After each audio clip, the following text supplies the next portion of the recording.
வருங்கால அரசு ஊழியர்கள் அனைவருக்கும் வணக்கம். நாம் இந்த வீடியோவில் பார்க்க போகிறது விட்டமின்கள் மற்றும் நாளமில்லா சுரப்பி மண்டலம். இதை தான் நம்ம இந்த வீடியோவில் பார்க்க போகிறோம். ஃபஸ்ட்டு விட்டமின்கள் பார்த்துடலாம் வாங்க. விட்டமின்களை மொத்தம் 6 வகையாக பிரிச்சிருக்காங்க. A, D, E, K, B, C அப்படின்னு 6 வகையாக பிரிச்சிருக்காங்க. அதில் கொழுப்பில் கரைபவை, நீரில் கரைபவை அப்படின்னு 2 வகையாக பிரிக்கலாம். கொழுப்பில் கரையக்கூடிய விட்டமின்கள் A, D, E, K.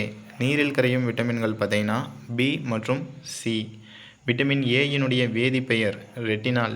Vitamin டியின் வேதிப்பெயர் கால்சிபெரால்.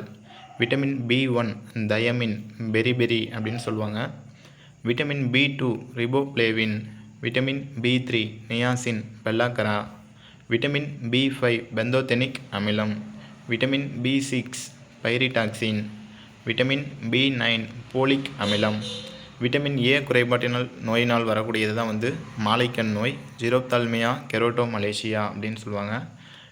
B1 விட்டமின் எதில் இருக்குது அப்படின்னு பாருங்கள். உமி, அரிசி தவிடில் இருக்குது. இரத்த சோகை நோய்க்கு காரணம் விட்டமின் B12. விட்டமின் B12னுடைய அறிவியல் பெயர் சயனோகோபலமைன். விட்டமின் சி அஸ்கார்பிக் அமிலம், ஸ்கர்வி. விட்டமின் சியினுடைய குறைபாட்டினால் வரக்கூடிய நோய் எது அப்படின்னு பார்த்தீங்கன்னா, நம்மளுடைய பல் ஈறுகளில் இரத்த கசிவு வரக்கூடியது இந்த விட்டமின் சி குறைபாட்ட நோயினால் தான் வரும். வெப்பப்படுத்தும் போது ஆவியாகக்கூடிய விட்டமின் எது அப்படின்னு பார்த்தீங்கன்னாலும் விட்டமின் சி தான். இதோட விட்டமின்கள் முடிஞ்சிருச்சு. நெக்ஸ்ட்டு பாருங்கள், நாளமில்லா சுரப்பி மண்டலம். இந்த நாளமில்லா சுரப்பி மண்டலத்தை சுரப்பிகளை 2 வகையாக பிரிக்காங்க. நாளமுள்ள சுரப்பிகள், நாளமில்லா சுரப்பிகள்னு சொல்லிட்டு. நாளமுள்ள சுரப்பிகளில் சுரப்பவை நொதிகள்.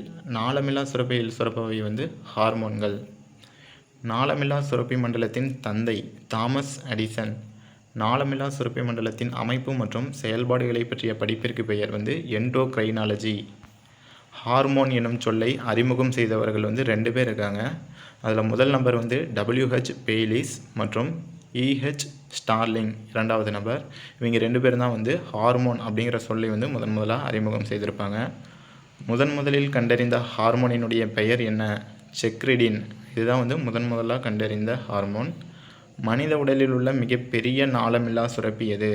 தைராய்டு சுரப்பி. மனித உடலில் உள்ள மிகச்சிறிய நாளமில்லா சுரப்பி பிட்யூட்டரி சுரப்பி. இந்த பிட்யூட்டரி சுரப்பி தான் தலைமை சுரப்பி அப்படின்னும் சொல்லப்படுது. மனித உடலில் நாளமுள்ள சுரப்பியாகவும் நாளமில்லா சுரப்பியாகவும் செயல்படக்கூடிய இருபண்பு சுரப்பி எது? கணையம். நாளமில்லா சுரப்பிகளின் தலைமை சுரப்பி பிட்யூட்டரி சுரப்பி. ஆளுமை ஹார்மோன் என்று அழைக்கப்படுவது எது அப்படின்னு பார்த்தீங்கன்னா தைராக்சின்.